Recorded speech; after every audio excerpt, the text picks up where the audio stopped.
কিন্তু আমি মনে করি এই জামানার রুহুল আমিন সাহেব হুজুর বেঁচে থাকলে কথা বলতাম না, এই জামানার এই টাইমের এই সময় বড় তিনি একজন বড় মাওলানা, তিনি বড় একজন আল্লামা।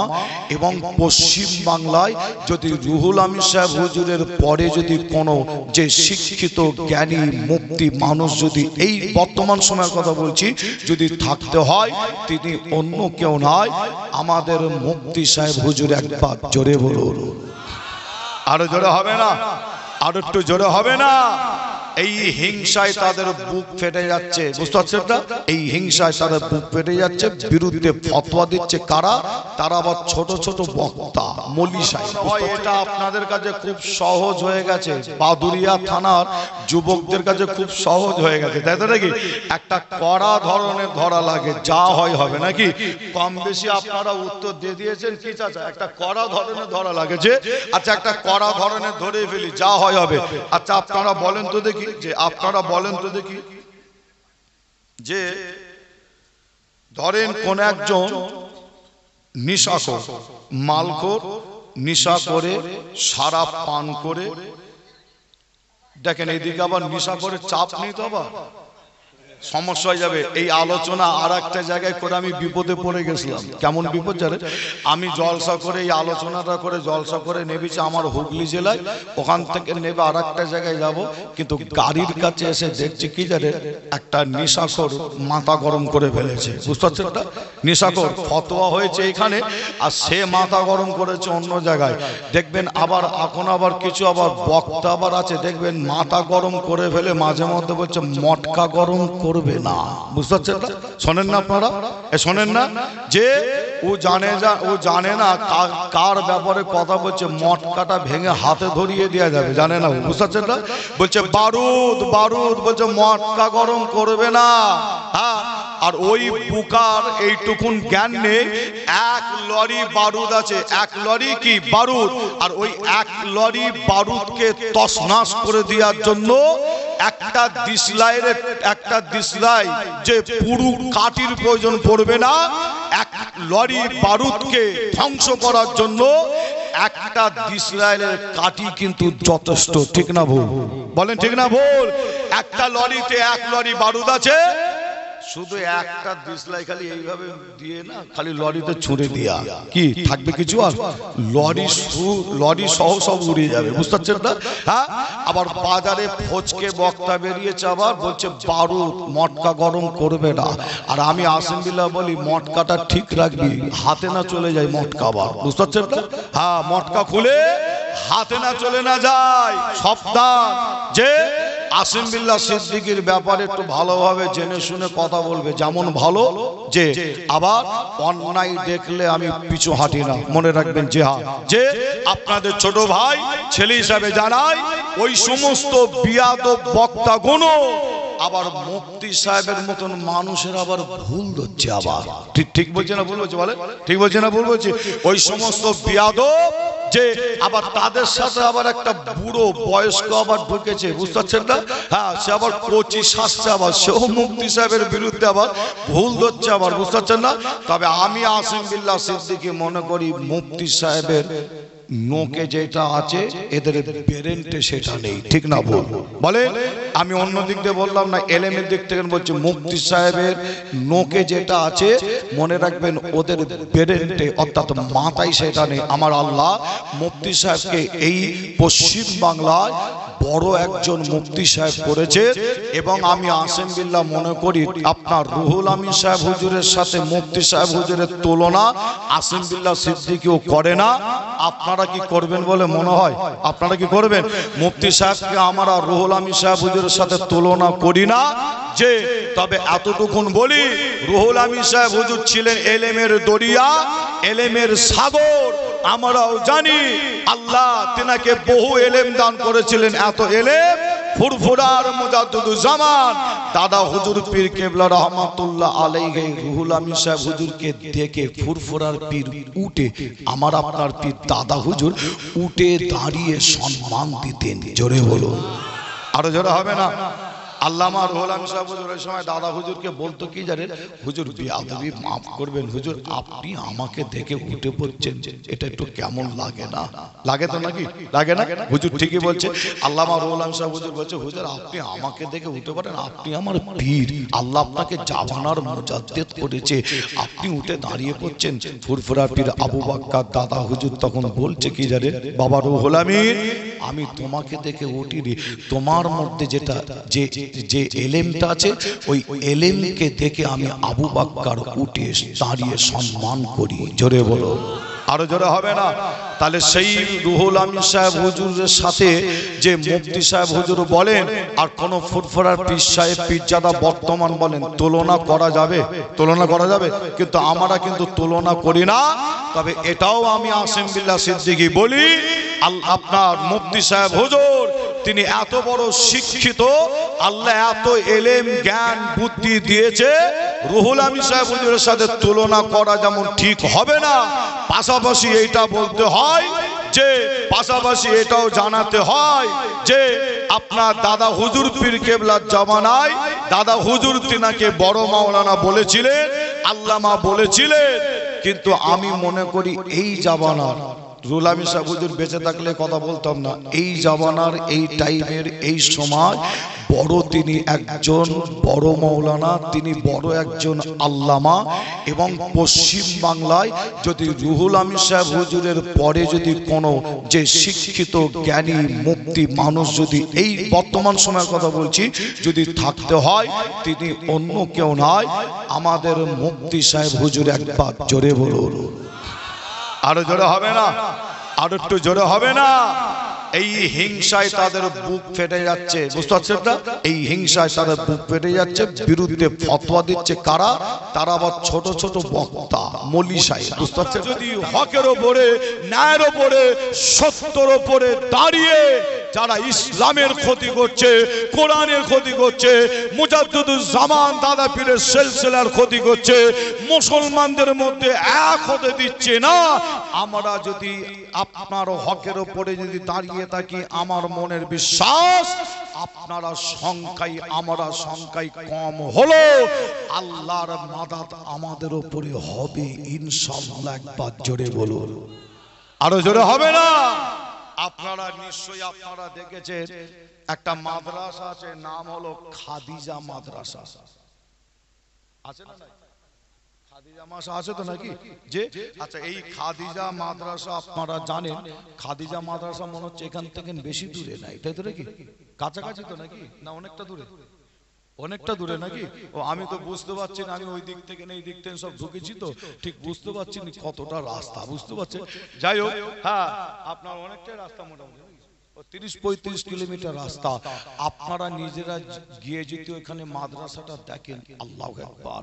আমি অনেক মাদ্রাসা জলসা শুধু করি যে না, মাদ্রাসার জলসা শুধু করি যে না, যেমন জলসা করি আমি নিজে দায়িত্বের সাথে বহু মাদ্রাসা আমি নিজে চালাই, একটা একটা করে নাম বললে বলতে পারি যে অনেক মাদ্রাসা আপনাদের এই আশপাশে। গাংহাটি মাদ্রাসা, গাংহাটি বলে একটা জায়গা আছে কিনা জানি না, আছে কি পাশে? গাংহাটি বলে একটা জায়গা আছে, যাই হোক সেখানেও কমিটি আছে, আমিও আছি, ওখানে একটা মাদ্রাসা আমি নিজে চালাই। নদিয়া জেলা বর্তমান এখন একটা এমস হচ্ছে, সারা ভারতবর্ষ জুড়ে মাত্র 4খানা এমস আছে, জানেন? এমস মানে বিশাল, ওখানে উন্নত মানের ট্রিটমেন্ট হয়, বুঝতে পারছেন না? যেটা এক কথায় বললে বুঝতে পারবেন, ভেলোরে গেলে যে চিকিৎসাটা আমরা পাই বর্তমান আমাদের কাছাকাছি চলে এসছে, সেটা হলো কোথায়? নদিয়া।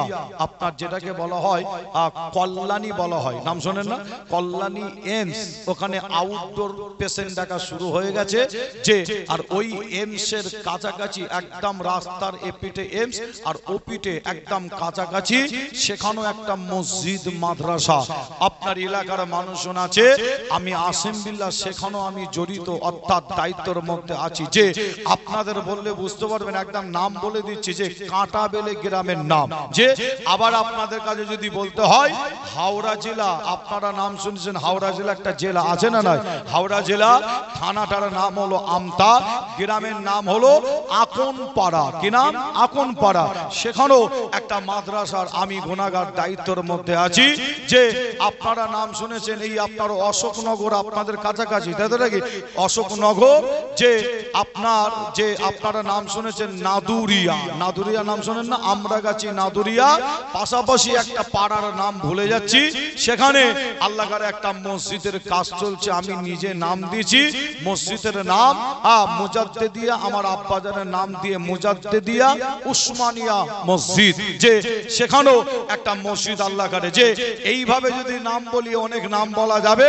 ফুরফুরা একটা বিশাল বড় মাদ্রাসা আছে, দাদা হুজুর নিজের হাতে ভিত দিয়েছিলেন, নাম হলো ফুরফুরা ফাতিয়া সিনিয়র টাইটেল মাদ্রাসা। অনেক আমার বয়স্ক যারা আছেন তেনারাও পড়েছেন ওই মাদ্রাসায়। কি নাম? ফুরফুরা ফাতিয়া সিনিয়র টাইটেল মাদ্রাসায়। আমার 5 দাদাজান, দাদা হুজুরের পরে 5 হুজুর এই মাদ্রাসার কমিটি, 5 হুজুর। যে এই 5 দাদাজানের পরে মুরব্বী চাচারা মাদ্রাসার কমিটি। তবে আপনাদের জানাই সেই মাদ্রাসায় আমি গুনাহগার, আমি নিজেও জড়িত আছি। যে আমার আপনাদের বলে যাই, অহংকার করছি না, আমার এই বয়সে ওই মাদ্রাসায় যে আমি দায়িত্ব পেয়েছি, শুধু দায়িত্ব নয়, সভাপতির দায়িত্ব আমি পেয়েছি।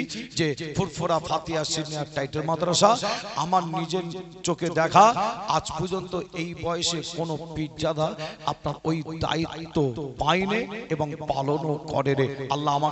আল্লাহ পাক চেয়েছেন আমি সেই দায়িত্বের মধ্যে আছি। যে পশ্চিম বাংলার একটা উন্নত মানের মাদ্রাসা ফুরফুরা ফাতিয়া সিনিয়র টাইটেল মাদ্রাসা। যাই হোক, আপনারা দোয়া আমার জন্য চাইবেন, আমিও দোয়া চাই। তবে আপনাদের ছোট ভাই ছেলে হিসাবে আমি যে কথা বলতে বলতে এতটা দূরে চলে এলাম, যে যেটা সত্য সেটা তো বলতে হয়। আপনাদের জানাই অনেক মাদ্রাসা আমি নিজেও দায়িত্ব আছি, যে সব নাম বলে বলা যাচ্ছে না, বাংলাদেশ শেখানো মসজিদ মাদ্রাসা আমি নিজে দায়িত্ব আছি। তবে আপনাদের বলে যাই, অনেক মাদ্রাসায় গেছি, অনেক মাদ্রাসায় জলসায় গেছি, কিন্তু আপনাদের জানাই পশ্চিম বাংলায় মহিলাদের শিক্ষা ব্যবস্থাটা খুবই কম। ঠিক না বল? যে মুসলমান মহিলাদের শিক্ষা ব্যবস্থাটা খুবই কম।